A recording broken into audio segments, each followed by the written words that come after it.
so it does not have power, and now I try to open it and I cannot. When I use this direction, it's in fact closing, you can see, but when I start opening it, it gets always stuck at the same position and I can't do anything with it.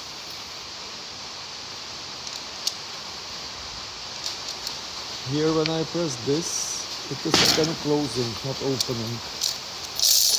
I can just be closing it more, not opening. But electricity works fine when I switch on electricity. It works. But it remembers the last position and I can no longer open it more. Now it started opening fine.